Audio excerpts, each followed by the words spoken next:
What's up, gang? Week 7 Tuesday takedown, and we're more than halfway through the season now, so I think it's time that we can start finally talking about the playoffs. What's that? I said playoffs, Jim. What's that? Get some hearing aids, man. I said it's the playoffs. Uh, Playoffs? Don't talk about playoffs. You kidding me? I mean, I wasn't kidding, but I can be. In my opinion, that sucked. Well, fuck you, Jim Mora.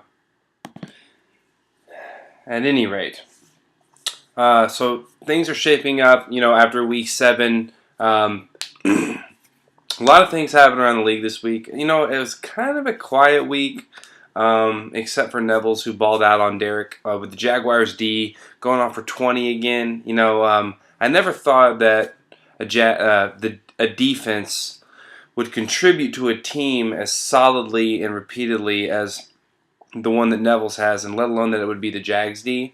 So, he's sitting there nicely. I mean, clearly the Rodgers injury didn't affect him at all. Not much has changed since last week. Derek and Dickey are tied in the North at 5-2, and Logan, after that heartbreaking missed field goal, sits at 4-3. Otherwise, we could be looking at a division with all three people at 5-2. I mean, what a crazy draw!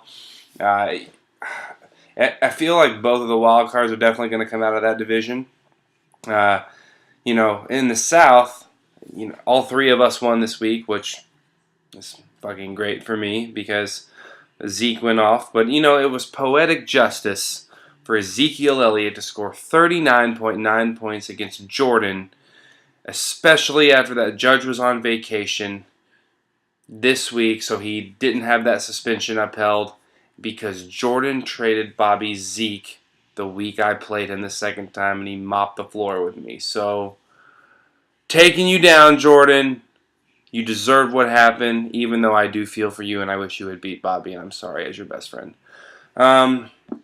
Moving into the East, Jeff had a down week this week. I actually played Jeff this week, and I'm mildly hopeful because Leonard Fournette and Larry Fitzgerald are on bye this week. So I don't think I've won 2 games in a row in fantasy football since Clinton was president.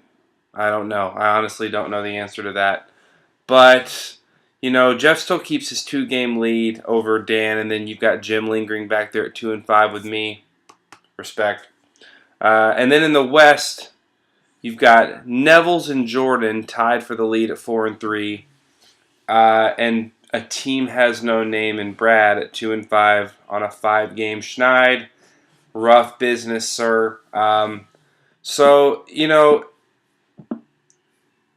I feel like my playoff prediction from a couple weeks ago is still decently strong.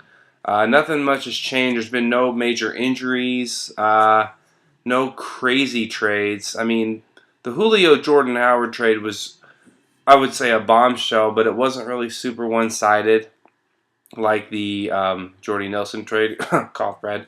But at any rate, I think we're pushing into the back half of the season nicely. I've kept the Tuesday takedown going every week.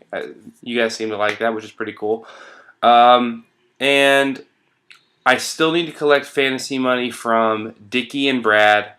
Dickie, I've talked to you about it. I know Brad, I've talked to you about it a little bit as well. So just as we get toward the back half of the season, if you guys could give that to me, that would be great. I do want to do some kind of an awards ceremony. I know we've never done like an official thing. We just kind of, I know Jordan's passed out money, but I would like to do like a thing at B-Dubs. God forbid if Derek wins anything, I guess I can Venmo him. But, I think it would be cool to do like an end of the year celebration, maybe do some kind of like awards, some kind of, funniest moment, worst GM decision, that sort of thing. So just be thinking about that. It'll be around the holidays, which I think would be cool. So, yeah, I think the season's turned out nicely. And the cream has risen to the top again, and the shit has dropped to the bottom yet again. So, until next week, later, Toads.